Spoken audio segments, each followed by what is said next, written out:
Welcome to the MZ Burning Glass studio for this employment situation live analysis. A look at the Bureau of Labor Statistics, also known as BLS's Employment Situation Report. On this April 1st, 2022, I'm your host, Christopher Laney, and I am joined by two senior labor economists, Rusha Finkudre and Ron Hetrick. Ron and Rusha, welcome to the studio this morning. Good morning. As always, great to be here. It's good to see you. We have been looking at the employment situation. And so, Ron, I'm going to start with you. Let's just run through some of the numbers. What are you seeing right off the bat? Yeah, I think for me, the biggest takeaways are this is about what we expected. I think we actually probably want that at this point. Sometimes we get these shocks and we can't explain them, but this was about the growth that we would expect from a payroll job side. Little concern, we're seeing that unemployment rate edging down. I don't know how many people know this, but we're now just a 10th away from our all-time record low, kind of out of wartime. Just a tremendous amount of pressure, hiring pressure out there that we're seeing more in that household survey side. And specifically speaking, you have talked extensively about labor force participation. So obviously, for the longest time, unemployment has kind of been that indicator that we look at. But more so over the last few years, labor force participation has become more and more important.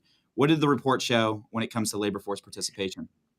You know, while not personally surprised, this is something that, we still have a significant number of people who are out of the labor force. And what we're getting every month is about 300,000 people that come back at any given time.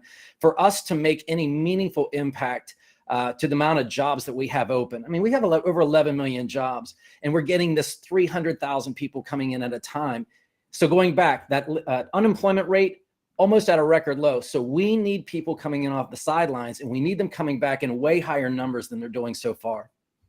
Rusha, do you feel like this is a bounce back from the pandemic, from Omicron? I know the last couple of months we haven't bounced back as quickly as possible, likely because we had a spike back in December from the pandemic. What are you seeing now? What are the numbers telling us? So, I think we're definitely seeing some huge improvements from what we've had the past couple of months. So last month, we had about 13% of people saying they were working remotely because of the pandemic. And this month, we're down to 10%. Additionally, last month, there were about 4 million people who said that they couldn't work because their employer was closed or lost business. And we're down to 2.5 million. So that's a really nice improvement there. And then a couple other places, we're definitely seeing some industries come back. Leisure and hospitality employment is up. It's not back to its pre-pandemic levels, but it's moving in the right direction. And then in professional and business services, we actually have 700,000 more jobs now than we had in February 2020 pre-pandemic. So that's a really great sign. Rusha, I'm going to stay on you for just a second, just because it's headlines. We're reading them every day. And that is the global impacts of what's happening, specifically the war and just everything that's happening. Do these numbers reflect that yet, or is it just too early to tell? I would say that in this particular month's jobs report, we are not seeing that. Certainly can't predict what that means for the future. But I think these numbers were very much in line with the predictions and sort of what people expected to see given the way the economy has been growing the past couple of months. Ron, when we go back to talking about the labor shortages specifically and unemployment being lower, record number of jobs, employers are practically drowning. And so I'm asking you, give them a life jacket. Do you have anything for them? The labor shortages, do you feel like we are just going to feel it all year long? I think, it would be a little naive to think that this is somehow going to magically go away, because we do know a lot of the people that left the labor force were over the age of 55. We hear stories about people coming back, and then you read those stories and these people are coming back to take niche high level roles. I think companies out there who have a lot of service level job openings are probably thinking, I don't know if this is going to be an army of people coming in from the sidelines. I do continue to think that things will get better. We did have a significant number of people who said last year that they were going to wait it out until 2022. And I think the way things are kind of folding together, I had made a prediction of early second quarter a couple months ago. I'm still sticking to that prediction. There's some reasons around kind of personal finances that I'm basing that on.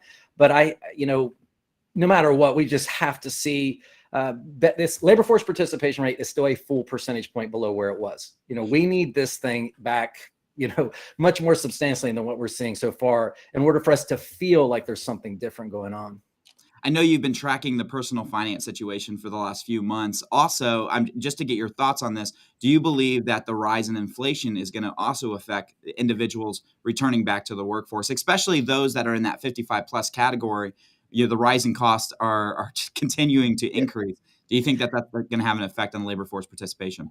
Yeah, I absolutely do. I think that when we look at the behavior of people who are out of the labor force and they ask them, how are they paying for their bills? A lot of people are saying credit cards or dipping into their savings. Some were still using stimulus payments. Those items don't gain value. You can say that wages aren't increasing with inflation, but wages are at least increasing. You look at things like leisure and hospitality. Since the beginning of 2021, wages are up 20%. There are increases that are occurring, but if you're sitting on money, sitting at home on that money's not appreciating in kind. So I think in a sense, inflation will be our friend. And I especially think that's the case, I hope, with some of these lower skilled jobs. Rusha, as we start to wrap up kind of the numbers from this specific report, can you provide me with just some takeaways, some interesting things that you saw in this report that really gives you some hope looking forward? I think it's great that, we're still having over about 400,000 jobs added each month. That's really great. As we've seen previously, previous months were also revised up by almost an extra 100,000 if you look at both January and February combined. Unemployment is, inching down. And it definitely seems like the effects of the pandemic are starting to at least wear off a little bit. And so, I think those are all great signs for the economy. Yeah, I agree with you.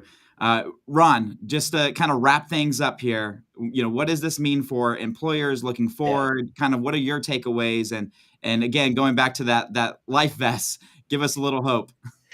Let me start with the non-hope for a second, because I think this is important. We have 5.9 million unemployed people. If we look in recent history, we bottomed out at 5.4 million in the Y2K times. If people remember how crazy that was, even pre-pandemic, we were about 5.7. So we're almost back to that level of unemployed people. We are certainly running out of those active job seekers. If you want good news, I think the flip side of that is if you are a job seeker or you're out of the labor force and you're thinking you do want to re-enter, you are facing an economy that desperately wants you to be there. Yes, thank you. Well, we want to thank you for tuning in today for this employment situation live analysis. If you have more questions, you can hit us up on LinkedIn. For more information about this, visit us at mzbg.com. Thank you.